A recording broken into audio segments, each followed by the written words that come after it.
meeting so that those can have a copy.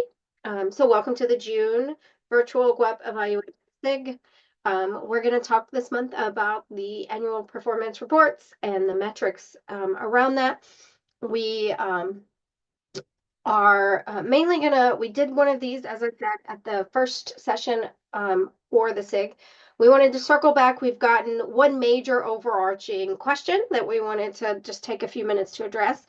And then mainly we want to give an open forum. We just had our technical assistance call on Wednesday, which unfortunately was mostly the electronic handbook individual at HRSA explaining how to use very technically the handbook and to interchange the glossary. And we had very limited 2 minutes at the end of the call to actually answer our specific questions, and we did not really get into many of the specific to the GWEP questions. They were more overarching questions about general electronic handbooks and APRs. Overarchingly. And so we want to provide this forum for people to ask everyone on the call their questions, and then we will try to answer as we can. So reminder, please, as you are joining the call, put your name and your GWEP affiliation in the chat, just so we know who is here. And I am Miranda Moore, and I'm at Emory University, and we have branded our GWEP the Georgia Gear. And so I lead up this. I'm the co-program director, and I'm the one who leads up our evaluation efforts as well on our team. Ted Johnson is our other co-program director, and he leads up kind of the big picture and helps scope what projects different teams will be working on. And then I'm more of the detail-oriented person. And then Grayson is here as the administrator. So Grayson, you want to introduce yourself? Yeah, hey y'all, my name is Grayson Baxter for those that I haven't met before. I'm the program manager here at Georgia Gear. You'll notice in a lot of communications going forward, just as a side note, that we are referencing someone named Nikita Brown. That is our program coordinator. She's not able to join us today, but I'm actually going to be going out on maternity leave any day now. So we'll go over that in a little bit, but if you have questions about the technical or the administrative side of like joining the Zoom, getting the recordings, things like that, you'll reach out to either myself or Nikita. Great to be here. Thank you, Grayson. So we'll get started. So what was this overarching question that we've really been asked? And as I said, we laid this out. It was, where do I put activity ABC? Where do I put trainees XYZ? What do I have to do where? And what goes in which of these categories? And I'll be frank, the electronic handbook is not super clear on what activity goes where. And also keeping in mind that the electronic handbook and the glossary for HRSA are both geared towards an umbrella of HRSA programs, and that the typical HRSA program is way more housed in education of medical trainees, squarely only and pretty exclusive. And so our mandate to educate the supportive care workforce, patients, caregivers, many different things, our mandate to go forth and do apprenticeship programs. Those activities are really sometimes a square peg in the round hole of reporting for HRSA. And HRSA acknowledges that, our program officers acknowledge that, and we do the best we can with what we have. So just high level, the annual performance progress report is going to be due on July 31st. It's going to cover all of your metrics in your grant year, July 1st, 2024 to June 30, 2025. One aside here is that we this year actually decided that it's really hard to submit by July 31st all the metrics, especially of activities that took place in June of 2025. And so we have decided, and I think you can also do this. It is 5 1-year grant contracts, but when it comes time to reporting, you can report on items that were conducted in the prior year, in that year, in years 2 through 5. So what we're going to do is actually we have asked for our partners to submit their metrics by the middle of June for the reporting period to end at the end of May. And this is because they give us information. Truthfully, what they give us is an attendance list. And our staff actually go and look up the information we need to report on the electronic handbook, such as where are these individuals employed? Are they employed in an underserved area, in a HIPSA with a score of 19 or more? Are they employed in a rural area? Are they employed in a primary care setting? And for us to have time to do that lookup on each of these individual participants, we need more time than if we ask them to report by mid-July on the activities that took place through the end of June. That timing doesn't work for us. So we're actually going to ask for metrics through the end of May. And then next year, when we do our year 2 report, we'll include in that report our activities that took place in June of 24 in that report because they haven't already been reported to HRSA. And so I just wanted to encourage everyone to think about your reporting period and whether or not you're actually able to get data for that last month. And then also to let everybody, to reminder and level set for those, especially for those who are new to these, the non-competing continuation report is very much a prose-based report. It's where you tell in writing what the status of all your projects are. And there's some places where you put in things like, oh, we've done X number of trainings with X number of trainees, but mostly it's prose-based. The annual progress report, on the other hand, is very, very numbers based. So you have to put in all this information about the name of the activity, the hours of the activity, but it's really the crux of the data that are collected in the electronic handbook is how many people were trained for each activity in each discipline. And so there's not really a prose around that. So this is not the opportunity to say, well, we didn't meet our expectations because of XYZ barriers. That is what your non-continuing, the non-competing continuation report is about. And so just keeping that in mind, these are all numbers. So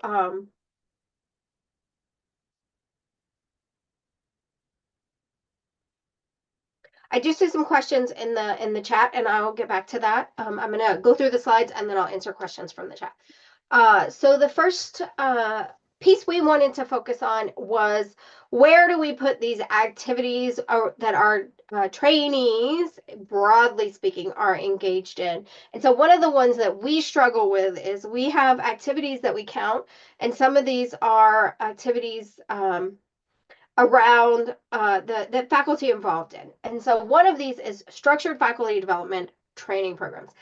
This one actually is the easiest one, I think, to specifically define and decide which of your activities go here. And for this one in specific, in the slides, I put the definition from the glossary on these. So these are degree bearing or certificate bearing. So right there, that basically excludes so many of the activities. It's structured if it is degree bearing or certificate bearing. And so once you have that in mind, it makes it a lot easier to determine if your activity fits this one. And they don't have to be offered at this institution, but it is very much about additional training and a length of time, not just a one-time thing. So these are not your continuing medical education activities. So an example of this is Emory has a faculty leadership development program. It's a 12-week and you get a certificate at the end of it. This would be what we would put here. But I will be honest, in this time, for this 5-year period, and you can go back. I do this often myself. I find myself going back to, were we required to do a structured faculty development activity? Because now I'm panicking. Because actually, this year in particular, probably for the whole cohort, truthfully, of 5 years, we at Emory did not suggest that any of our funding would go to support a structured faculty development program. And so Grayson and I were looking at this and I was having a bit of a panic of like, were we required to do that? Did we not do what we were supposed to do? No, it is not in the notice of funding opportunity. It was not a requirement that you do this specific type of activity. So keeping that in mind, that doesn't preclude you from doing it, but it's not a requirement. So in the setup forms, in the faculty development setup forms, you are allowed to say no to did you, well, it's a checkbox. You check it if you did have it. You're allowed to leave blank the checkbox for structured faculty development training programs. That is okay. It won't get you kicked out. Um, and so that is, this one I think is the easiest one to define because it is degree bearing. The next one is faculty development activity. And so I'm a faculty, and pretty much everything I do is faculty development. So what goes here versus the one that is next is faculty instruction. And how do you distinguish what that is? So I rely on the definition. So faculty development activities in the glossary, it's a standalone single training activity provided to faculty for the purpose of additional training or faculty development.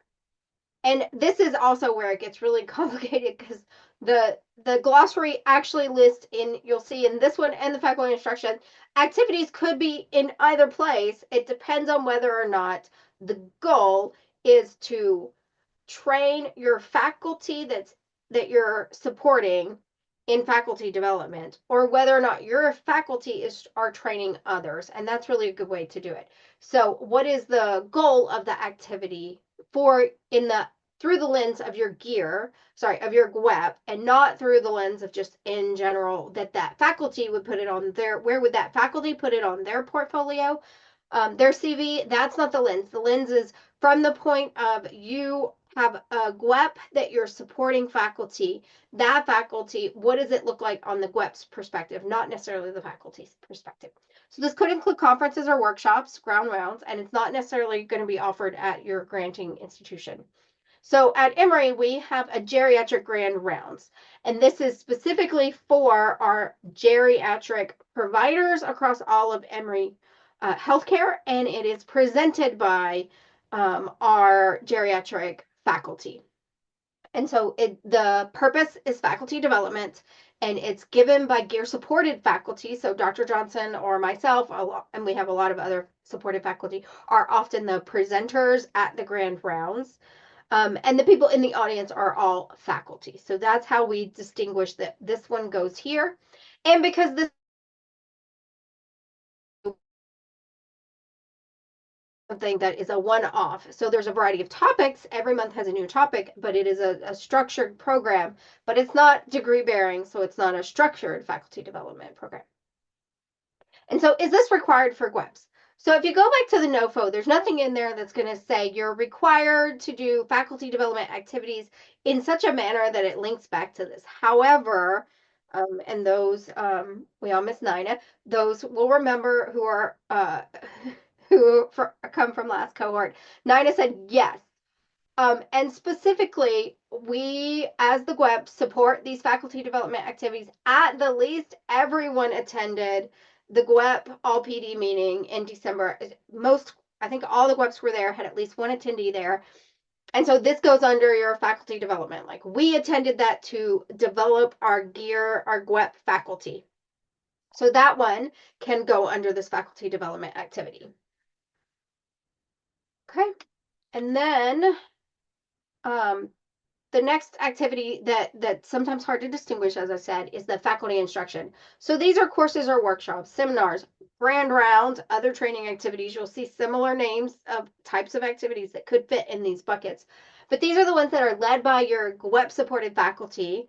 And the purpose, though, is to train other people, students, residents, fellows, or in this case, you might actually include some of those if you're doing a lecture to so one of the activities that we engage is we link up with our Atlanta Medical Association, and we do education sessions for their population, and their members are providers across Atlanta, across all medical disciplines. And so the instructor there is our supportive faculty. The individuals, though, the purpose is not to provide faculty development for our faculty. The purpose is to provide instruction to other individuals, AMA practicing providers. So that would go here. Another activity we put here is we have a geriatric journal club. This is led by our faculty, And so it's our gear supported faculty, GWEP supported faculty, but the attendees are our geriatric fellows. So that fits here. It doesn't fit in faculty development because the purpose from the GWEP lens is not to develop the faculty of our GWEP. It's to provide education from our faculty to our geriatric fellows. So is this one required? This one is also not required. And if you go back to the NOFO, you're not going to find these specific words, but everyone probably has at least one of these. If nothing else, everyone on the call probably did something similar you went and you had a conference or you did an education session. Everyone probably has a lot of the activities they could put here. So. And then the final category is where all of those activities that I talked about earlier that are not well structured, that are the round pegs in the square holes, those for the most part go under continuing education. So if you're training caregivers, if you're training patients, if you're training, one of our programs is the ALTER program, which provides education to African American church communities on increasing dementia awareness, reducing dementia stigma. All of those activities are geared for the supportive care workforce. They're not really faculty instruction. The individual who leads this program is not a gear supported faculty. And so they really fit really well here under this. So these are training activities for the definition or a series of training activities that are offered to members of the current workforce who have already completed their training. So this is that square peg round hole because clearly caregivers and families aren't members of the current workforce, but this is the place to put those activities. And keep in mind that other HRSA funded programs don't really train patients, caregivers, or the supportive care workforce. And this is where it really gets sometimes a little murky, is these activities shouldn't have students as their primary participants. And this, I think, if you go back to faculty instruction, is because typically if the students are there, it's either going to be a degree bearing program or it's going to be a one or two off lecture or a series of lectures, but those typically would go under faculty instruction. And so keeping that in mind. And so, as I said, the ALTER program is a good example. And everyone should have at least one of these because we are required to train the supportive care workforce. It's one of our program requirements. And so I wanted to walk through that and the rationale behind where we're putting different types of activities and give everyone a little bit of the background there. I did include in the slide just a kind of snapshot of what the electronic handbook looks like in case for those who are kind of trying to figure out where to put your activities. And these are going to map, as we said, the faculty development is the checkbox. And then the trainee activities, and so those are individuals who are funded through your GWEP, that's your student stipends, any of your trainee stipends. They're not always med students, they might be residents, faculty, residents or fellows. And then these top ones are all about those. So all the PC, the LRs, the DVs, the indigents, those are individual, and the EXPs. All of those are about those trainees and what they look like for the most part, or what the site looks like and what their training looked like. CDE is course development and enhancement. I didn't put that one on here. To me, that one is very straightforward. Are you developing a course? Are you enhancing a course? And that one is, I think, a lot easier to figure out what activities fall there. And then these are the FD ones, which are the ones I think are the hardest. And then the CE is those continuing education ones. Okay, so that's all the slides I have. And I will look at the chat, and anyone that wants to come off mute and ask questions, feel free to. So we have one question about from Hong about how do you track employment. So employment is only required on specific tables, and for the most part, they are required on the continuing education table. So what we do to track employment is it's a lot of man hours, I'll be honest. We have Nikita Brown, actually, we have a participant database for every activity we do, and it's a big Excel spreadsheet, and you guys had our metric tracking spreadsheet. It's basically that spreadsheet where we pull that over, but what we do is separate from that, we work with a lot of different programs, and what we ask them to do is just give us their list of participants in their activity. So one of ours is called the Georgia Memory Net, and they have virtual trainings, and so we asked them to give us who registered, and to register for the training, you give an email address. So Nikita actually Googles their email address, their name if we have them, and looks them up. And usually this is found often in social media, Facebook or on LinkedIn. A lot of our attendees, as you can imagine, are Emory employees, so that makes it a lot easier. Once we have their employer from this Google search, then we enter the address of, if it's a clinical site, we enter the address into the same web pages that we needed to use to find the HPSA score and to find the rural designation. And then we also can usually tell clearly from the name of the employer whether or not it's a primary care health site. But the other thing to keep in mind too is on that continuing education, you are allowed for the activity to say you do not have employment information. And in the past, we've never gotten any pushback. So those altar trainings, we do not ask people.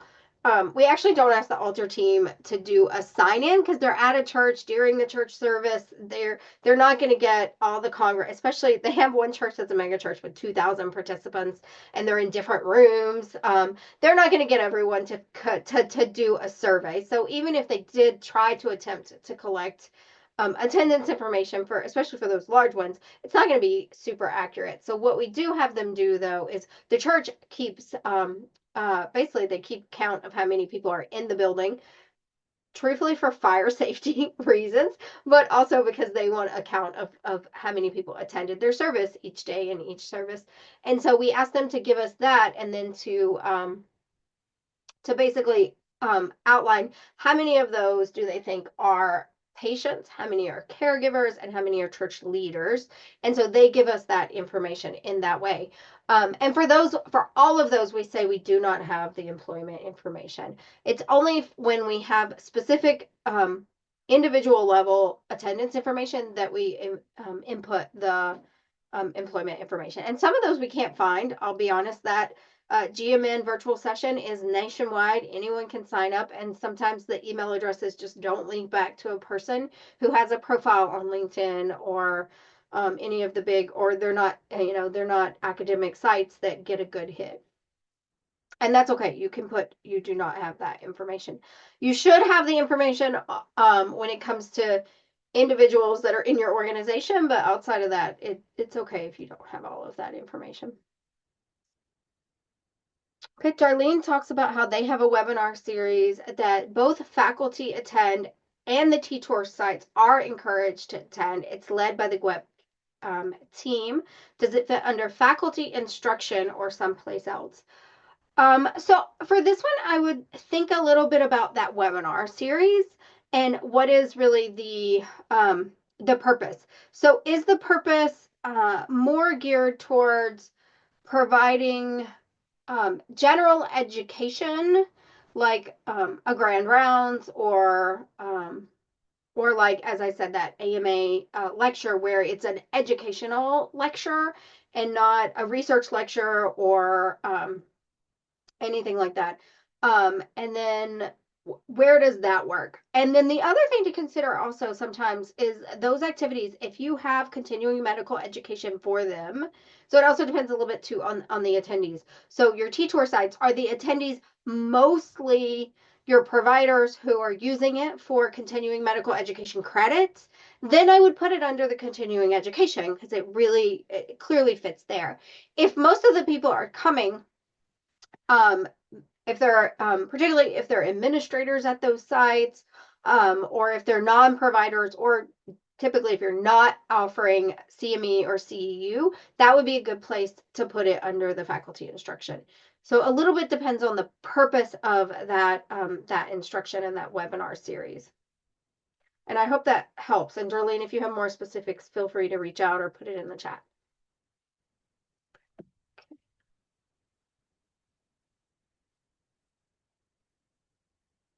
We have another question from Liz. In the first GWEP, they left the indigent blank because no one received direct funds. On the technical assistance call, they said they need it for everyone, which is not what it says in the APR. Our partners say they absolutely can't give individual data to us for privacy reasons. And has anyone experienced this? So, Liz, our experience last cohort was that the indigent tables were left blank in the first couple of years. And when we got to that last year, they said, no, you have to do this. You have to enter people because you're training students. And at that point, what I remember hearing, and I might have misinterpreted, I 100% could believe that, was that if you're training any students, they need to be on that form. And so in our at Emory, we were training residents, our family medicine residents. So what we wound up doing was putting all of our family medicine residents on those indigent forms to have someone there because the APR technical assistant call, I think it actually says it is said that it's for twofold. It's directly for individuals who are getting your stipend supports. They want all information on those individuals that is possible. And they really want it all. And then also, if you are providing, in this cohort, we are providing stipends of support to one of our 3 preventive medicine residents and fellows. It's a combination cohort. And so we will enter information about that one that is getting the stipend and doing our T-tour rotation. And the clinical training site will be about that clinical training site and that T-tour rotation that we're funding, that we're supporting, that we developed. However, when it asks for the entire program, regardless of funding, we put in information for all 3. But in terms of the individual characteristic tables, those indigent tables, my anticipation that I am going to enter the information on the single person we funded and not on all of them. So I'm not going to enter information about future employment on the ones who were not supported. And I hope that maybe helps you. Um, we They did tell us they could give us the information about their fellows, and that is it. Nothing else. They said they could get something from, this is Einstein Med School. They said they could write something up and say that why they can't give it and why it's against their policies. And I don't know if that's something that's worth doing or writing to the program officer. so yeah, it sounds like so we'll see how this goes. We have asked ours. We do have one external okay, external academic institution that's doing clinical rotations for us. We've asked them to give us the data. I can tell you the data is due on Monday. I don't know what the data is going to look like yet. So Okay. I may be in a similar position to you.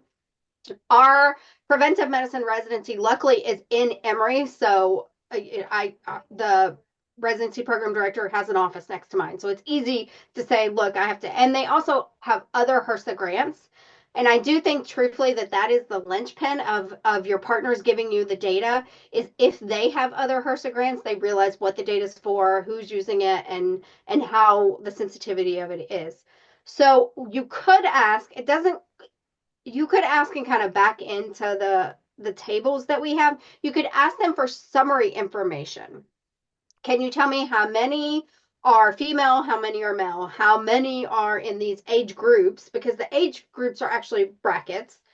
If you only have one, they may not give you that information because that's directly, they might as well just give you the one. But if it's a group of them, if it's, 5 medical students, they might be willing to do it in that way. How many of them are underrepresented? How many of them come from a rural background? How many? So you could probably fill the tables out with that summary Okay. information. They did say that they could do it on an aggregate level. So I would take that. You can get most of those tables from that aggregate level. Thank you. The part you're not going to get, excuse me, that I say just kind of impute is the fact that if you don't have individual level data, the demographic table is going to ask you for how many females in what age group are African American, basically. That's kind of the structure of the table. So what you do on the back end, if they will only give you aggregate information, you know how many are African American and you know how many girls there are, just kind of back into a data set yourself and just do it that way and do what you can with it. So if there's, 15 of them and 5 of them are female, then just go down and kind of randomly put 5 female and just keep filling it out. And it's okay if it winds up that female person was supposed to be 40 and white, but you actually had that female person as 30 and African American. It washes out in the end. So you have the right number of female, the right number of African Americans, and the right number of racial categories. Of age, then it's going to wash out in the end. So Okay, that was thank you very much. I appreciate it. yeah. We were very confused about what to do. Yes. And if you're not providing stipends for them in some form, either a travel stipend or a housing stipend, Yeah, or nothing. if you're not providing direct stipends to them, and are you counting them as your T-Tour site? No. Then I wouldn't enter it at all.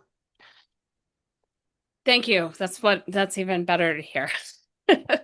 Yeah, if they're not your T-Tour site where where you really have to show, because it's the requirement that you're doing interdisciplinary training and primary care with all these things, if they're not the site you're going to enter on your experiential site and you're not paying for any of those, then I would not put them on the indigent tables. I would probably put them with and not do that part. But I would put them maybe under practicums. You might want to put them there. Okay.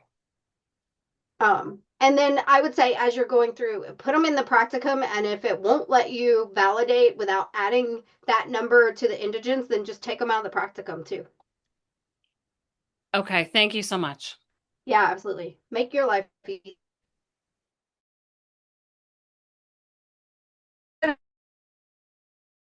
They have to provide a narrative for the effectiveness of the program. There is no narrative. Your narrative was all in your non-competing continuation report. Will this be reported in future years? It will be reported every year in your non-competing continuation report. You will have at the end, you'll have a performance report for the entire year, but and that's a pros-based report, but that's at the end of the 5 years. Should we report on CDE for programs that are planned to happen in July and August? Or can we wait to submit for the next APR? Since CDE has a question with the option developed, not yet implemented. So if you spent any of your GWEP resources to work on developing a course, you should go ahead and enter it in year 1 and use exactly as you said, that box of it's developed, it's not yet implemented. And then next year it will pre-populate and you can then select from the drop down for year 2 that it was implemented.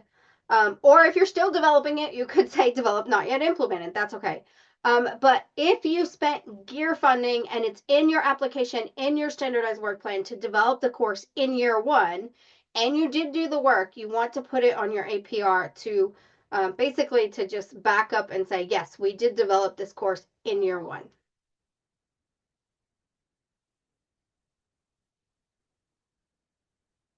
And there's also no specific requirement, I'll say too, we didn't do a CDE in the definition, to develop a course. So most of us are developing curriculum around our clinical rotations, and we'll have things that we can put in CDE. But if you don't have anything in those CDEs, I don't know. I think that the form will still validate if you have nothing, but everyone should have like something, even if it's pretty minor.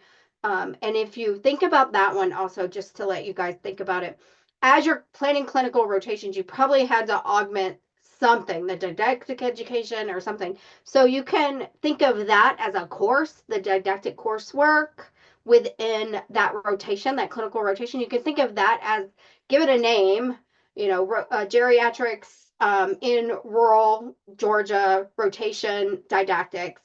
and that's the course that you enhanced, right? So things probably already existed and you probably worked on that.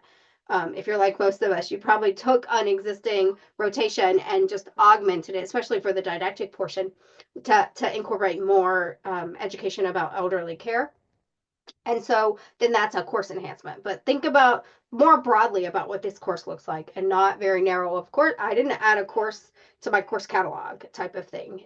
It's much more broad.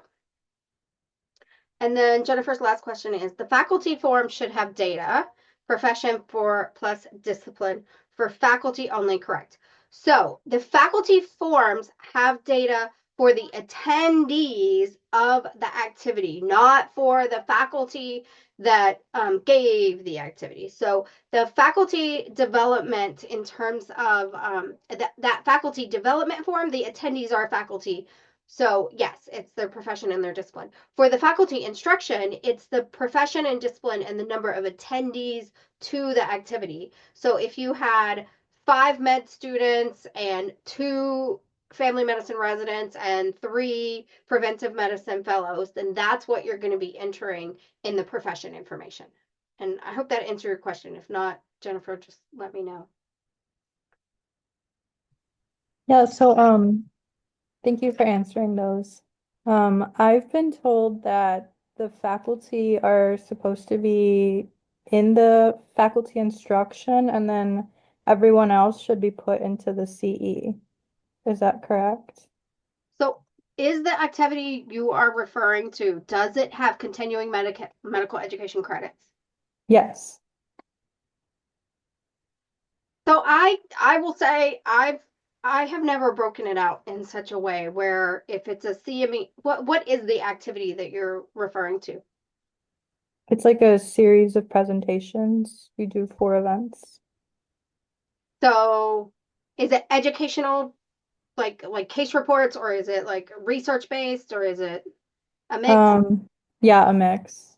So it's a mix. And so you have the people in the audience, some of them are faculty and some of them are students or administrators. It's mostly faculty or clinicians. And the instructors are faculty. Yes. I would probably just put it all in faculty instruction or put it all in CE. I wouldn't mix it up. Mixing it up, from my perspective, I'm not the HRSA representative. I'm just a PD. I would not put the same activity on 2 different sheets. It makes it really difficult to know what you've done and why you've done it that way. Okay. All right. Well, thank you.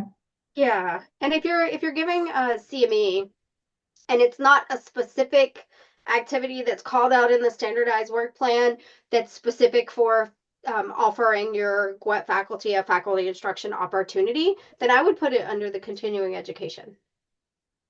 Okay. Sounds good. Thank you so much. Sure. Okay. Darlene followed up and said it's an educational lecture on age-friendly practices. Perfect. And then Darlene says she has a different HRSA grant. We've always just entered in the students that we give stipends and scholarships to.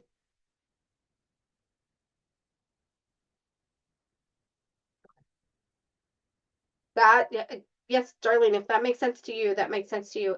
They did specifically say, though, that if you are using your GWEP funding, and I'm assuming this works for our preventive medicine residency, where we are doing a rotation for one of the residents, but we're not really doing any other work. We're not engaging with the other ones. But in terms of when we're entering the information about the program, we will enter information about who all of the members of the program, but not on the indigent forms, like not their specific characteristics. So I don't know if that helps. Yeah, that's exactly what I was thinking that we would do with ours, because we've got a total of 60 residents, and then I've got 2 fellows that we've got 1 fellowship program we're following, and really just 1 small residency program, but I've got a whole total of 60 residents.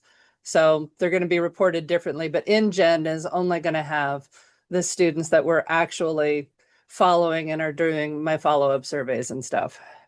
Yes. And I think the key linchpin there is the engine report is a report that starts with the randomly generated. And remember, Nina told us that it needs to be a randomly generated, not a 000001 to like in Excel, go look up Google how do you form a random number using Excel, and you can get a random number generator and just do that, pull it down for how many people you have and use that. So it's driven and it's pivoted off of that randomly generated identifier that you give the student, that you give the trainee. And I'm not giving a randomly identified number to people that I'm not giving money to. So I think that that's another way to kind of think about it. I cheat. I use the year number as the start of my seed, and then I have the random part afterwards. So I can just sort them really quickly to find them. That is a great idea. Yeah, like the year of graduation for that individual. Or the Exactly. year of the program, either one. Yeah. Yep. That's a great idea. So a tip for generating your random numbers so that in the future, because remember, everyone who is new, everything you enter in year one is going to, for the most part, is going to pre-populate into year two. So also a reminder there to be very careful where you put them, because sometimes when you go to look on year two, you're like, I don't know why I put that activity there in faculty instruction. It's clearly course development. I don't know what I was thinking. This happens sometimes. It happened a lot with us last year because we didn't know what we were doing when the first year. And so the second year, I rearranged a lot of stuff. So. And don't lose your ID numbers, because for your InGen students, if you have, especially if your team is transitioning, I came in like on year 3 and whoever had done year 2 had put all of the ID numbers someplace. And I had to go back and guess by date of birth who they were to try to match them up. It's not fun. Don't do that. Well, hopefully most of them will have MPI numbers, so it'll be easier to look them up using the MPI numbers. True. Because then you just stick it in the Google. Yes. So what you're saying, because a reminder that after you submit your APR, it is available for you to download as a PDF. And it's just a continuous stream, and you should definitely do that and save it for future use to know what you put where and who where. And so you'll have that aligned item out, which would help, I think, Darlene, on that, where you'd have not just their birth date, but also like what is their racial, gender. You should be able to figure them out. But yes, keeping your key of Joe Smith is random ID, whatever, MPI ID, whatever is good to have. So Levon says that in future years, you may be able to do this for Indigen. So they create an anonymous survey that the residency directors send to the residents. We send a survey at the beginning that collects demographics so that if anyone drops out, we have that up front. That's good to know. We also ask them to create a unique identifier so we can link the demographics to the employment at graduation. And identifier information is not directly shared. So you could try that. That's not a bad idea, especially for external. For internal, most of our academic programs already have this information because they're submitting it for other academic reporting. So our residency program already has this. They have other HRSA grants, so they just give us they actually give me the name of the resident and all the information, but externally, they probably won't do that for a lot of us. Okay, that's all the questions I see in the chat. I'm gonna finish the slides and then open it up for everyone to ask any additional questions. So a reminder that we're gonna skip July because the first Friday in July is July 4th, and also just because there's not as much going on. I think all of us would rather spend our hour working on entering our information into the electronic handbook. Our first meeting in August is going to be on Friday, August the 8th, again from 3 to 4 Eastern time. If anyone has a topic that they would like to see, please reach out and let us know.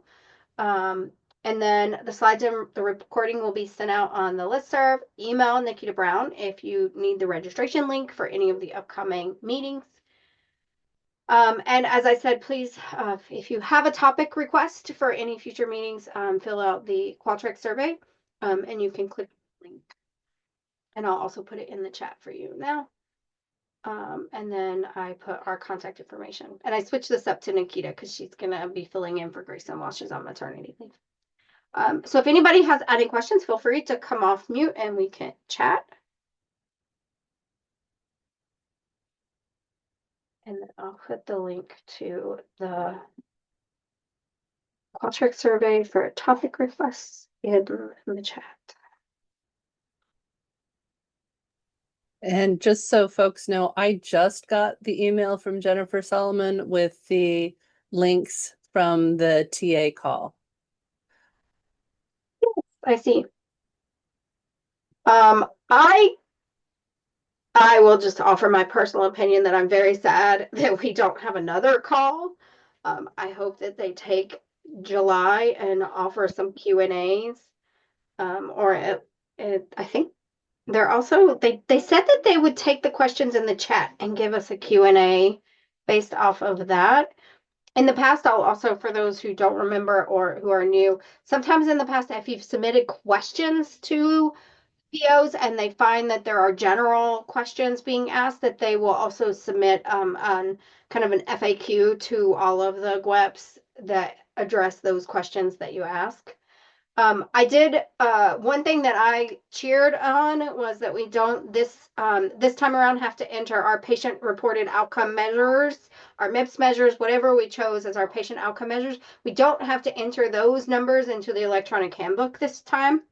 I was happy about that because it was always very like, how do I enter the number of patients who had an advance directive documented in the clinical record? Where do I put that? It doesn't fit on any of these forms. And so I'm happy to see that. So a reminder that those go in the pros of the non-competing continuation report and not in the APR.